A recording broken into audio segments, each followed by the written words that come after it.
Have you ever noticed how Nintendo always used the same 5 franchises when advertising themselves as an entity or a brand? Whether it's decorating the physical Nintendo stores or offering a theme for the Nintendo Today app, Nintendo have used their self-proclaimed 5-pillar IP to do it. Mario, Zelda, Animal Crossing, Splatoon, and Pikmin, in that order. What's really fascinating about this lineup is not just what they have in common, but how they differ. Mario is unquestionably Nintendo's single most important franchise, and Zelda is a not-too-distant second. Except when it comes to sales, Zelda actually does fall behind the likes of Pokémon and even the Wii series. So obviously they aren't ordered purely by sales, as if Pikmin's presence here didn't already make that apparent. Nevertheless, sales must play some part in why they're ordered the way they are, as descending video game sales is the order they appear in, as opposed to chronologically, which would have seen Splatoon in Pikmin's place at number 5. Disparate sales aside, the thing that all 5 of these pillars have in common is that they all check off 3 vital boxes. They're each series that originated from in-house Nintendo developers, they're all series that have distinct worlds, and they each have instantly recognizable mascot characters. So while sales numbers are important to Nintendo, they're not enough on their own to make them particularly important to the company. Checking 3 of these boxes must matter more, and it only makes sense. Being an internally made franchise matters most because it means Nintendo have more control over how they utilize and potentially expand them outside the gaming landscape and into markets like film, souvenir paraphernalia, and themed entertainment. And by that token, having a distinct world is the next most important aspect because, for as important as mascot characters are, if they don't have a world of their own, it becomes harder to write them a compelling screenplay or integrate them into a theme park. But of course, mascot characters are also very important in and of themselves, because they're the faces you make into toys, print on t-shirts, and plaster outside Nintendo stores. This is all well and good, but it's also got me thinking, if these are Nintendo's 5 most important IP, which others are in the top 10? Well, the Nintendo Today app seemingly gives us the top 11, or 12, but I'm not counting classics as a Nintendo IP because it isn't one. It's an all-encompassing moniker that contains several standalone IP within it, including the likes of Mario, as made evident by his sprite being the face of it. So yeah, top 11, not 12. The top 5 are in the right order here, but this banner for the Nintendo Music app implies that Metroid and Donkey Kong should be in the top 7, while this list on the Nintendo Today app puts DK way low, and puts Metroid beneath a couple IP that don't belong solely to Nintendo. I don't mean to imply Kirby, Fire Emblem, and Xenoblade aren't important to Nintendo, because they are, else they wouldn't be featured on this app, but it stands to reason that DK and Metroid are more important by merit of their triple checkbox status. But clearly just having triple checkbox status doesn't automatically make any given Nintendo property more important than the likes of Kirby or Pokémon. I mean, where are F-Zero and Star Fox, huh? Having recent games out must count for something too, but not even necessarily, because the very inclusion of classics on the favorite game series lineup, which led to appearances from the likes of HD footage of the Climber Game & Watch on the app, shows Nintendo like to highlight inactive series too. To help gather more data and make a more satisfying ordered list of Nintendo IPs by importance, I decided to include more samples of official outlets that group multiple Nintendo series together. And this, naturally, led to even more Nintendo series being considered. It all came to a point where I decided to look at every Nintendo IP present anywhere in the 7 following areas. 1. The 5 pillars. 2. The Nintendo Music banner. 3. The Nintendo Today app favorite game series. 4. The Nintendo Switch 2's default system user icons, which can't not be pertinent considering they added a bunch more new ones for Switch 2 that aren't on Switch 1, including prominent series previously unaccounted for, like Fire Emblem and Pokémon. 5. The 30 Nintendo game series to have surpassed 5 million units sold, which is a category ripe with potential for future videos, let me tell ya. 6. Every Nintendo IP present on this mural at the Nintendo Museum, and how many squares they each got. Some individual images of characters take up multiple squares. I'm going by a grid-based system. This should be a huge indicator of what series across Nintendo's whole history, up to 2023 or 4, remain on the forefront of their mind and displayed proudly to the public.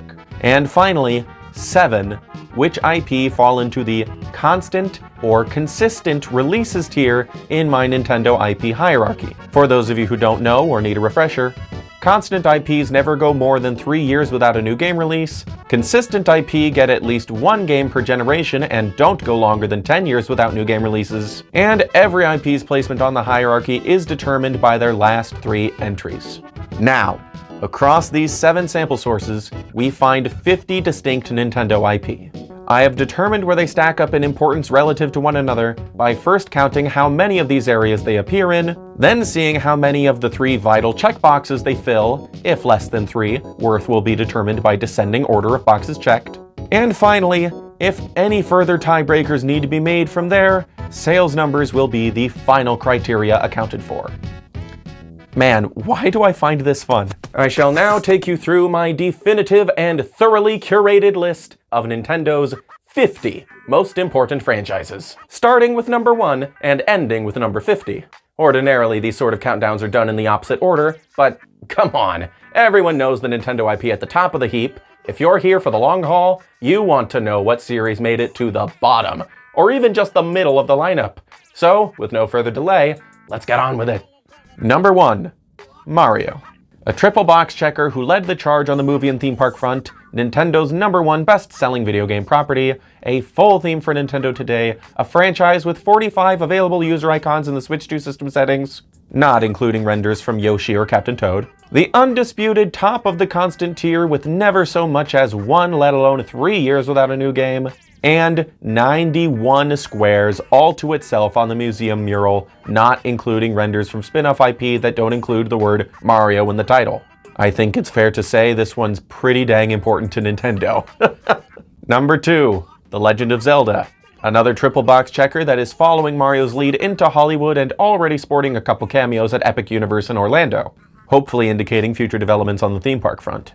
Zelda is a full theme on Nintendo today and Nintendo's 4th best-selling game property with 30 default Switch 2 user icons, 41 squares on the museum mural, and a spot on the constant tier rung of the releases chart thanks to an initiative to be an annual series by way of remakes and spin-offs peppered between mainline entries, though on occasion missing the mark due to delays.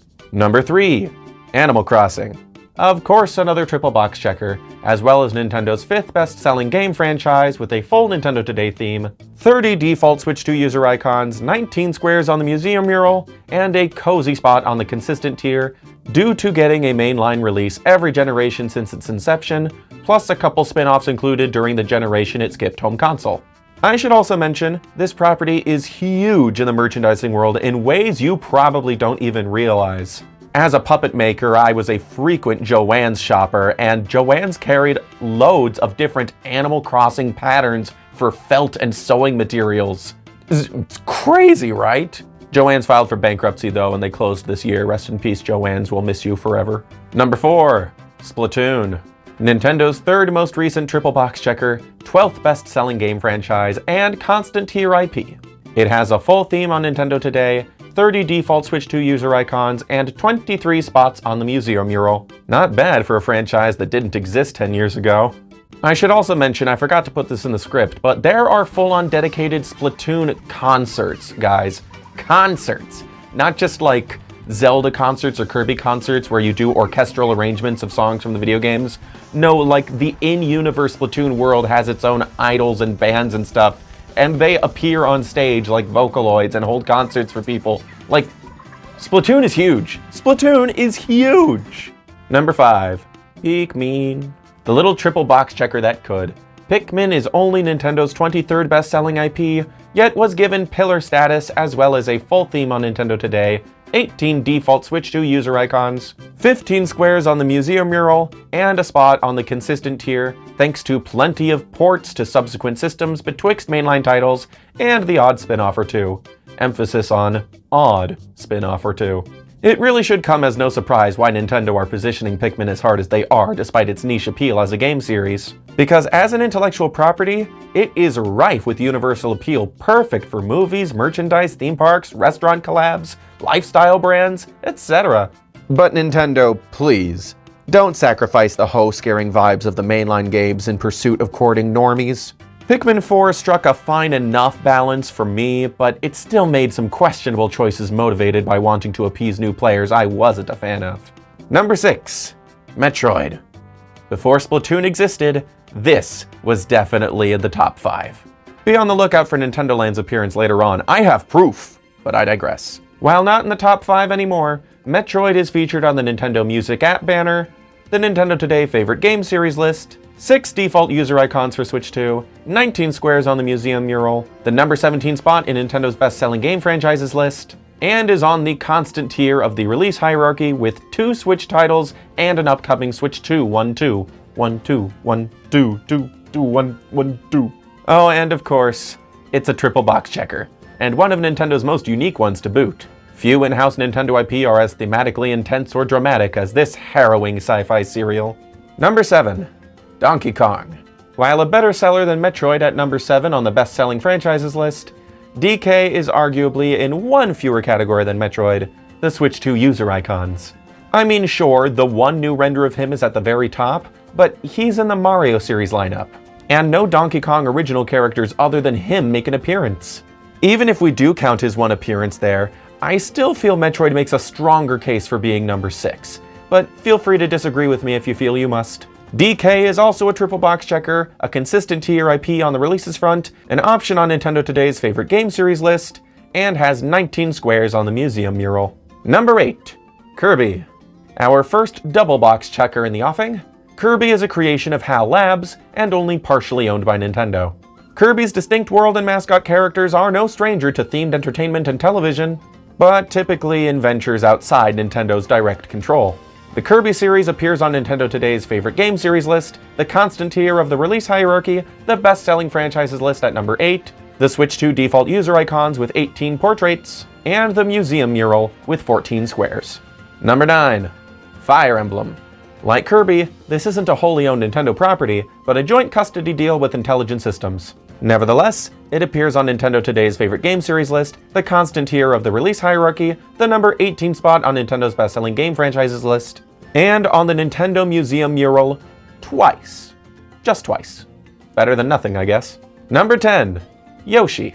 Another triple box checker, but one that does not appear on the Nintendo Today app's game series list, but does appear on the number 11 spot on Nintendo's best sellers list, as well as the consistent tier of the release hierarchy. Yoshi also has 10 squares on the museum mural, and 6 renders from Yoshi's Crafted World are included as default user icons on the Switch 2. Some may say this is only due to being a hanger-on from the pre-NSO Platinum Icons era when Nintendo would update the system to include portraits from recent releases. And yeah, maybe, but did DK Tropical Freeze get that treatment? No. Did Sushi Striker get that treatment? No. Did plenty of mainline first-party Nintendo releases that came out around the same time, if not earlier than Yoshi's Crafted World, not receive this treatment? Yes. The Yoshi series may be overdue for an overhaul, but even still, it deserves its spot on the top 10. Number 11. WarioWare, or just Wario if you prefer. This series sadly does not feature on any Switch 2 default user icons. In fact, Wario himself doesn't feature in any of them, which is very weird, considering Daisy, Cappy, and the Easter Island head from Odyssey do. Nevertheless, Wario is featured on Nintendo Today's favorite game series list, the constant tier of the release hierarchy, the number 16 spot on Nintendo's best sellers list, and with 7 squares on the Nintendo Museum mural. Oh, and yes, WarioWare's a triple checker. And I would love to see a WarioWare-themed arcade open up at Universal Studios. Picture it. Arcade games with archaic, one-of-a-kind architecture befitting Wario's brand of pick-up-and-play chaos. Karaoke with Mike and Penny. Freshly served Mona pizza. Oh, wouldn't it be awesome? Universal, all these ideas are free. Take them. Take them! Number 12. Pokemon. That's right. Despite being the #1 media franchise in the world, Pokemon is still second to Mario when measured purely in game units sold, and not precious enough to Nintendo to include in their 5 pillars, the Nintendo Music banner, nor the Nintendo Today app. In fact, there are so many litigations Nintendo walk around with Pokemon that they'll even blur images of Pokemon t-shirts in their own official Nintendo Store videos. But it's worth it to get a third of that sweet, sweet Pokemon pie. Pokemon is also a constant tier IP in terms of releases, and has 30 default Switch 2 user icons and 15 squares on the Nintendo Museum mural. Number 13. Xenoblade Chronicles. Like WarioWare, Xenoblade has no default Switch 2 user icons, but is included on the Nintendo Today favorite game series list.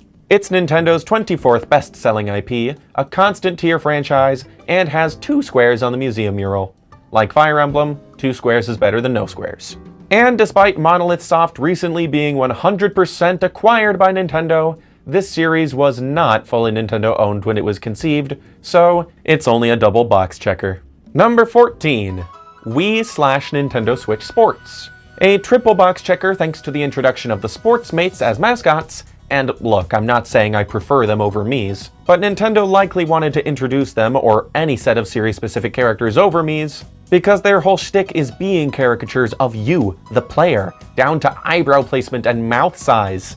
That makes them tougher to position as inhabitants of a distinct world the way templative characters like Animal Crossing villagers and Splatoon Inklings are.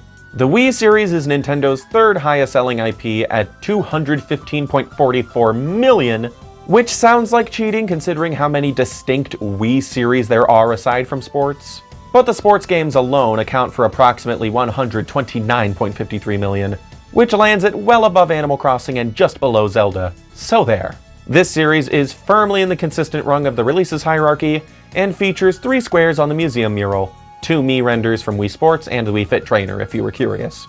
This series may be a little tough to translate to movies, but is a no-brainer for themed entertainment.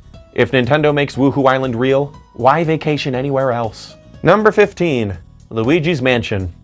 Well, looky here. The other Mario brother got a franchise all to himself in the top 15. Good for him. Luigi's Mansion doesn't feature on any of the apps or default user icons, but it is Nintendo's 15th best-selling franchise, a consistent tier IP, a triple box checker, and has 6 squares on the museum mural. Very nice. Number 16. Star Fox. Many people would probably argue this franchise should be higher, and I may be apt to agree, but the numbers don't lie. Despite the massive fame it enjoyed in the 90s and the fact it still hasn't ever had to wait 10 years between titles, though this fact could change come next year at time of writing, Star Fox has not managed to remain in the top 2 tiers of the release hierarchy, nor get a mention on Nintendo Today, but it is Nintendo's 21st best-selling franchise. It's got 9 squares to itself on the museum mural, and it has 3 user icons baked into the Switch 2 system settings. Considering how well remembered this series is, its connection to Mr. Miyamoto, and the fact it's a triple box checker, I am expecting this series to get a major comeback in the not-too-distant future. Feels positively prime for movies and theme park rides if you ask me.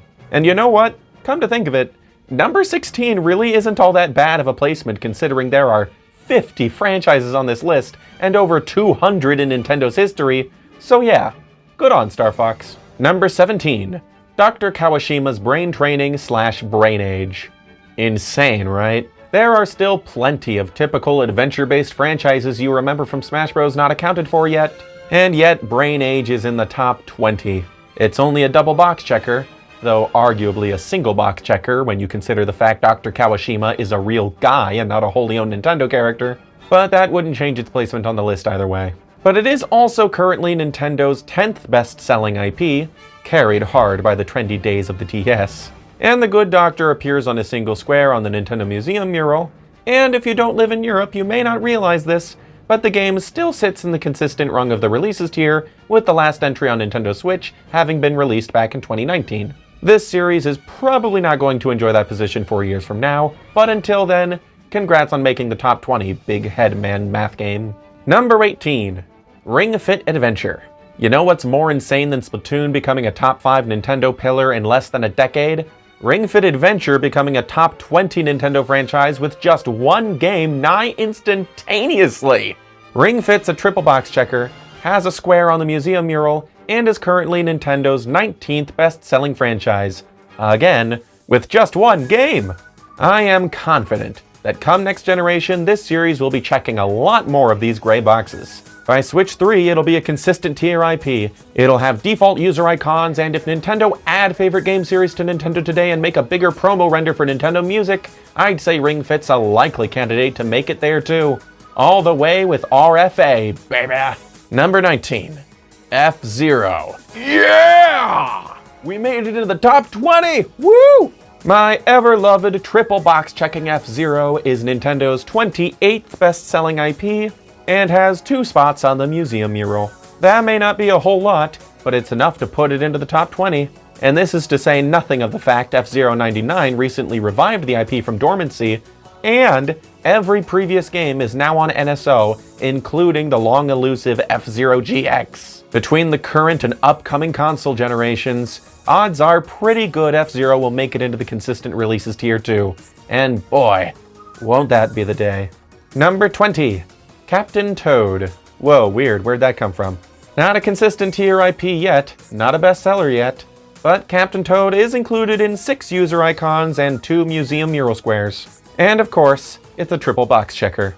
And with 3.7 million units sold between the Wii U and Switch versions of the game, it'll likely join the bestsellers list around the same time it would join the consistent tier of the releases hierarchy. Toad's a man on a mission, and he's coming for you. Number 21. ARMS.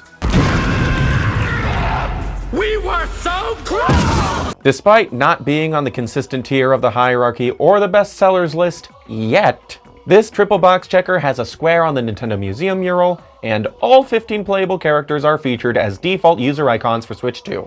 And you know, considering the fact it sold 2.7 million units and their dev team had been working on Mario Kart World since 2017, I think chances are very high that a sequel will release within the next 2 to 3 years, thus heavily implying the next console after Switch 2 will get another timely entry, which would qualify the IP for the consistent tier of the releases hierarchy. And if the next game sells at least 2.3 million units, then ARMS will join the bestseller list along with the other IP to have surpassed 5 million lifetime units. ARMS may look like it's off to a slower start than Splatoon and Ring Fit, but it's on a much faster pace than most Nintendo, nay, video game franchises are ever allowed to cruise under. And let me just say this real quick. If/when ARMS does make it into the consistent tier and the bestsellers list, other potential changes in other IPs ranking possibly notwithstanding, it'd make it to the number 12 spot on this list, just above Pokemon. Don't give up on ARMS, Nintendo. Give it love and share it with the world. I'm begging you on my hands and knees that I don't even have because I'm a sock puppet. Number 22, Duck Hunt. Who saw that coming? Duck Hunt, the NES game alone, mind you, is Nintendo's 14th best-selling IP and has 2 dedicated squares on the museum mural. Here we see the first in a trend that'll continue as we go further down the list. Nintendo highly value their classics, and by extension, some dormant IP prominent on particular past consoles, that they seldom acknowledge outside that context and seem content to leave in stagnation. And in Duck Hunt's case, makes sense. It doesn't really have a distinct world, so it's only a double box checker. And while anything's possible in a creative context, there's little compelling reason to try and grow the Duck Hunt IP to have a distinct world that stands shoulder to shoulder with Hyrule and the Mushroom Kingdom, you know? Still and all, the sales numbers alone put this hound at the head of the pack in terms of classics, I guess. Number 23, Big Brain Academy. Recently revived, but still too early to put back in the consistent tier. This double box checker may not have a distinct world, but it does have a square on the museum mural and is Nintendo's 22nd best-selling franchise. It's sort of a 50-50 shot whether BBA makes it any higher on this list as the years progress, but if nothing else, it stands a better chance of continuing on than Brain Age does. Pressing on. Number 24, Rhythm Heaven. The queen of cult status who barely clings on to greater relevance, this double box checker is Nintendo's 30th best-selling IP, the very bottom of the 5 million units or over list, and has cheated dormancy at the 11th hour for both its last-gen and upcoming current-gen titles. We will be playing Rhythm Heaven Groove, and we will be watching this IP's career progress with great interest. Number 25, Game & Watch. This is a weird one, but I think the best way to explain it as a sort of proto-Wii series, whereby not every game released on the Wii is a Wii series game, but most every Game & Watch unit is a Game & Watch game. And there weren't that many, so whatever. Plus, the sales of the Game & Watch Gallery series are included here, but not the recent limited time anniversary models that emulate NES games, I don't think. I don't know. The video game sales wiki says it's Nintendo's 9th best-selling franchise, and that's what I'm going with. And there are 3 Game & Watch sprites on the Nintendo Museum mural, so whoop-de-doo. This is our first true single box checker on the list. Yes, it has an in-house origin, but no distinct world, as titles either belong to distinct IPs unto themselves, or do the Nintendo in the early 80s thing of only advertising itself as what it appears to be on screen. And the gallery games gave most of the Flat Zone titles Mario reskins, so clearly Nintendo has little interest in developing those worlds, if you can even call them such. And the same applies to the characters. I love Mr. Game & Watch from Smash, but he's an amalgam of the spirit of the systems, not a true mascot for the franchise, you know? Compiling this list has made me utterly fascinated with exploring the worlds and characters confined to Game & Watches that don't fit the Flat Zone criteria, but that's a video for another day. Number 26. Nintendogs. This single box checker is Nintendo's 13th best-selling IP, like Brain Age, massively carried by the DS's trendy days, and has 2 squares on the Nintendo Museum mural. Its world is just a no-gimmicks adaptation of our own, and the quote-unquote mascots are just non-copyrightable puppies. I'm not saying Nintendo won't attempt to revive the series someday, but I am saying I doubt they'll be positioning the IP as a contemporary of Mario or Zelda. Number 27. Excite. Here's a really weird one. The Excite series, including the Excitebike games as well as the odd offshoots Excite Truck and Excitebots, make up Nintendo's 26th best-selling franchise, though Truck and Bots account for very little of that number, and Excitebike has 2 squares on the museum mural. I say this is really weird because Nintendo tend to celebrate Excitebike in the same way they do their other NES classics, yet there was a time they attempted to keep this series contemporary. Sure, they took a long break after Excitebike 64, but Monster Games' Excite Truck and Excitebots seemed to indicate an effort to push the Excite branding for stunt-centric racing games with overheating and crash-out mechanics set in world tours of sorts. But I guess those games, having sold so poorly, mixed with Nintendo's efforts to hold more of their in-house franchises at bay from third-party developers between like 2008 and 2016, led to this series going on ice. Not to mention Monster Games being bought by iRacing in 2022, so it seems unlikely they'll come back for a revival. Oh well, life goes on. Number 28. Super Smash Bros. Now I know some of you are going to think this is crazy, but here's the thing. Yes, Smash is Nintendo's 6th best-selling franchise. Yes, it is a reliable once-per-console consistent tier IP, but despite being reliant on Nintendo characters to exist, it's not an in-house franchise. Masahiro Sakurai and HAL Labs came up with and developed the first 2 games, Sakurai formed his own team to develop Brawl, and Bandai Namco have been the developers of the last 3. Furthermore, this series does not have its own mascot characters.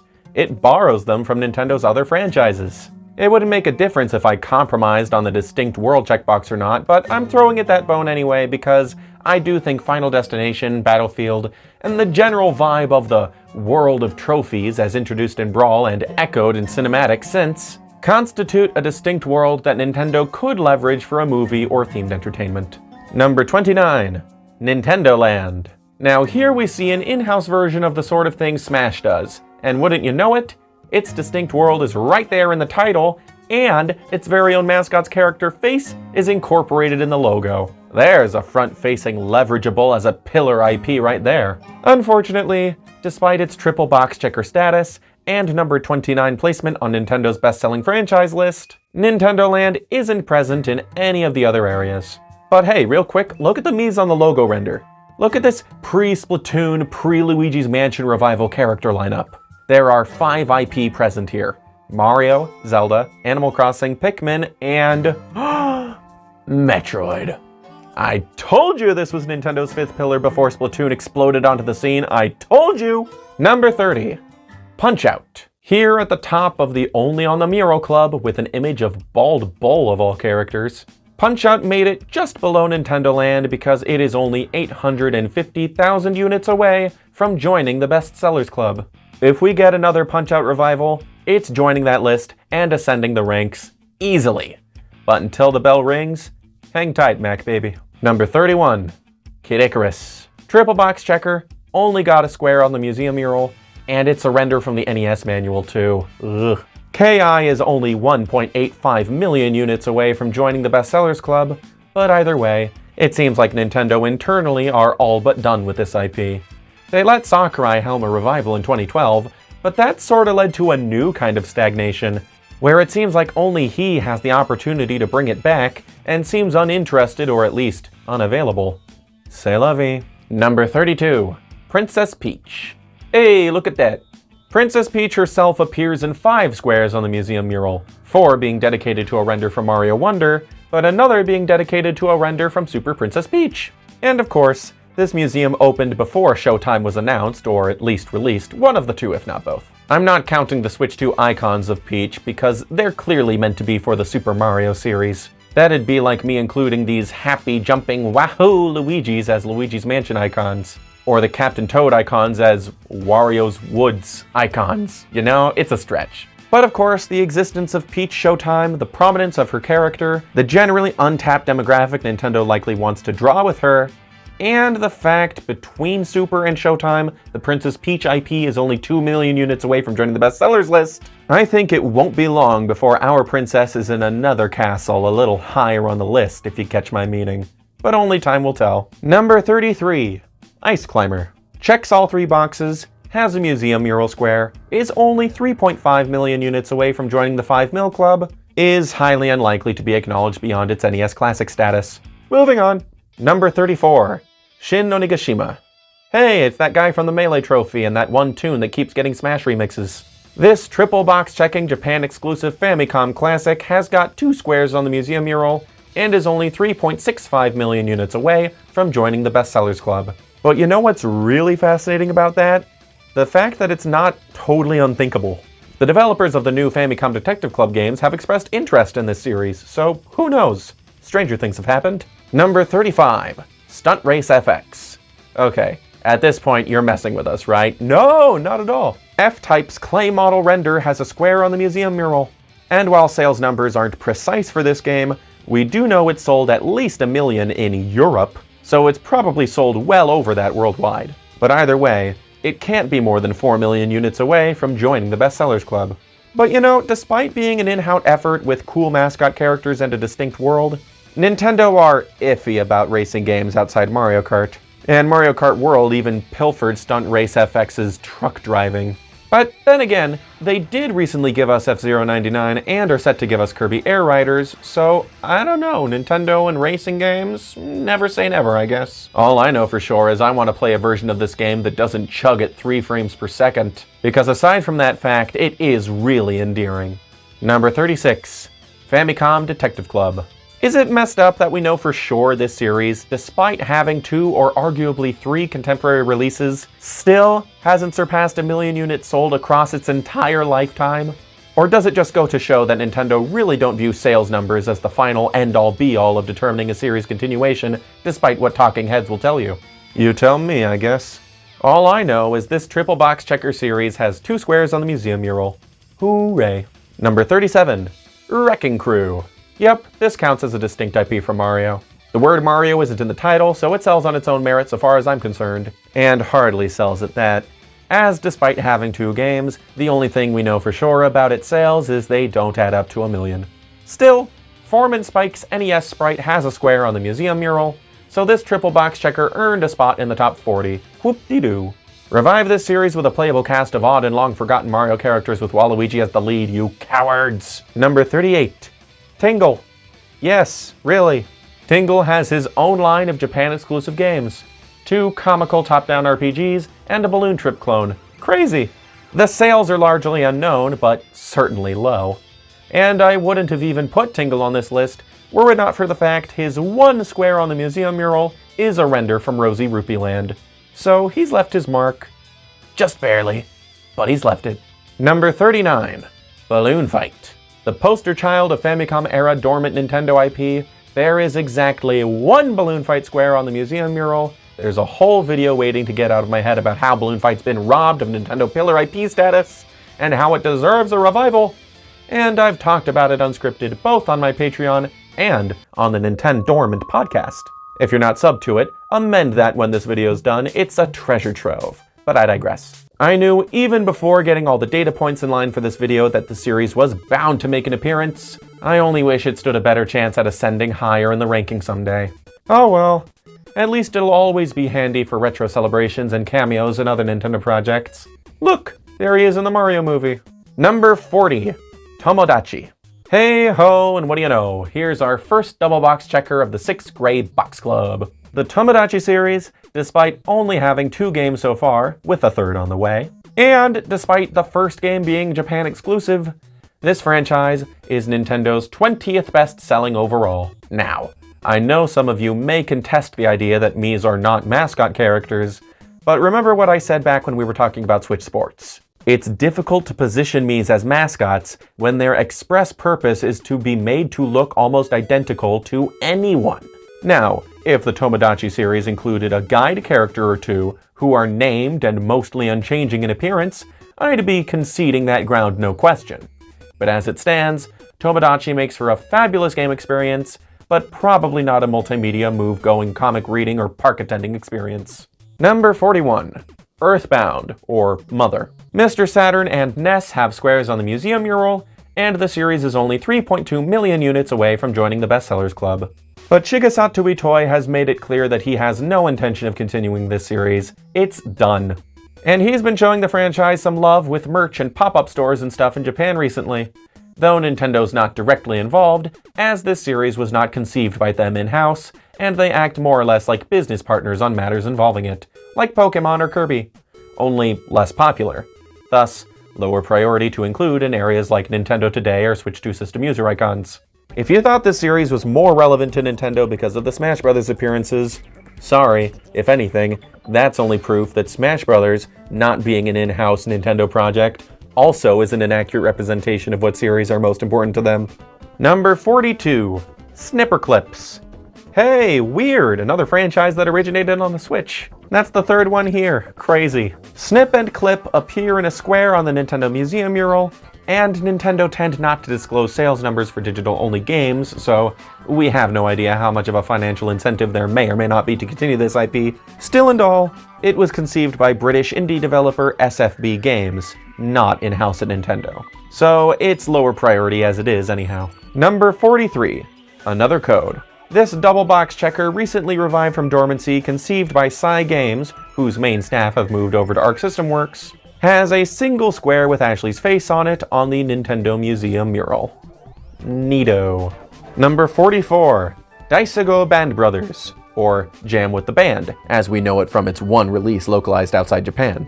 The series mascot Barbara the Bat appears on the museum mural, but unfortunately, this IP went dormant in 2013. But you know, Nintendo's got a good relationship with intelligent systems. And maybe the Switch 2's mouse, microphone, and social features will inspire them to revive the series on it. Either way, cool that it's here. Could have easily been left off to fuse concern or dismay. So, cool, just cool. Number 45. Clubhouse Games. The beginning of the end of the single box checkers, Clubhouse Games is only on this list because its 2020 revival/first sequel ended up being a big old sales success, putting the franchise at the number 25 spot on Nintendo's best-selling IP list. But aside from monetary luck, this series has no distinct world, no mascot characters, not even a particularly unique gameplay experience. It's virtual adaptations of license-free analog games. It's cool, it's fun, it's nifty, it's certainly got potential for sequels, but it's not the sort of thing I imagine Nintendo will leverage beyond the casual gaming space. Number 46. Hogan's Alley. Another in-house retro title Nintendo promotes alongside their classics branding, Hogan's Alley's 3 shooting targets each got a dedicated square on the museum mural. Isn't that nice? Oh yeah, and the IP is 3.7 million units away from joining the bestseller list, but be real, that's not happening. Number 47. Urban Champion. It got a square on the museum mural, it's continually promoted as a Famicom classic, it's unknown how well it sold, so definitely under a million. It's got a sour reputation, but it's not that bad. Dismal for sure, but I digress. I have sort of a soft spot for this IP, but it seems evident Nintendo have no interest in reviving or rebooting this idea for contemporary releases. But if you'd like to hear some pitches for how they should go about doing it, check out the Urban Champion episode of Nintendormant. John Cartwright and I were guests. It was a ton of fun, but don't click off this video yet. We're almost done. Number 48. Wild Gunman. This render from the NES games manual has a square on the museum mural. And making this video is how I learned he has a big white mustache and isn't gritting his teeth and biting his lower lip. Moving on. Number 49. NES/Famicom Sport Series. You might say combining these 4 IP is cheating, But I say shut up. No, it's not. Who's making the video? F you. The museum mural has dedicated squares for tennis, golf, baseball, and ice hockey. And something you'll note about 3 out of 4 of these series is that they've all been revived under Mario branding, thus supporting my theorem that, sales aside, this line of games is ended and done with, and any continuations would take place within other franchises. Mario Ice Hockey when? Now finally, we arrive at the very last Nintendo franchise to make it onto the top 50 most important IP to Nintendo, and it is a fluke that definitely proves sales aren't everything to Nintendo. Number 50, Style Savvy. The series is number 27 on Nintendo's best-selling franchises list at 5.87 million lifetime sales. But here's the tea. Nintendo did not conceive this IP in-house. This IP does not have a distinct world, merely a light translation of real-world boutiques and fashion outlets. This IP does not have mascot characters. I'm sorry, shop attendant simps, she doesn't count. And furthermore, either Nintendo or Xseed Games opted to part ways and not continue this series because Xseed partnered with publisher Marvelous to make a spiritual continuation on the Switch called Fashion Dreamer. In other words, Style Savvy without the trademark name Nintendo owns. So by all accounts, this IP doesn't really belong here. I mean, it is here because sales do count for something, but clearly they don't count more than a healthy combination of these other criteria. It does make me wonder though, if Style Savvy shouldn't be considered a contender for the number 50 spot on this list, what Nintendo IP would you argue should take its place? Rob, because it's the only Nintendo IP with a playable character in Smash not on the list? Or 1-2-Switch, because it's the closest to joining the bestsellers club not on the list? Or maybe Custom Robo, because I love it and my opinion is exultingly important. Either way. Here is our complete top 50 list of Nintendo's most important IP. Someone shows you this image and tells you this is the next Smash Bros. Roster. You hype or not? Anywho, I hope you've enjoyed going on this journey with me. This was a lot of fun to compile, and it's got me thinking of all sorts of other video ideas to springboard off of from here. If you'd like to see what those end up being, like this video and subscribe to my channel so as you can see them when they're ready. Till then, cue the Endslate. Thank you very much for watching. This video has been in the works for a while, and you know, the latest poll at time of recording that I put out for what video to do next that you guys want to see was the excessively frugal Smash reboot. And as I was writing that script, I was like, I need to finish this video. This video needs to be out before I can put the Smash Reboot roster out, because I think it's important for people to know where I stand and what I found out, what I assess what franchises are and aren't important to Nintendo to be. But I had the idea for this even before I had the idea of doing a Smash Reboot roster video in the first place, so there you go. I hope you enjoyed this. I find this kind of stuff fascinating. If you find this kind of stuff fascinating too, then please subscribe to my channel, because you know there'll be plenty more videos covering topics like this that I find to be fascinating. If you want to support the channel monetarily, you can become a YouTube member or a Patreon backer, and you can get your name in the credits like these fine folks you see here. Thanks again. I can say thank you several times and it won't cover the breadth of my thanks. I will see you the next time I see you.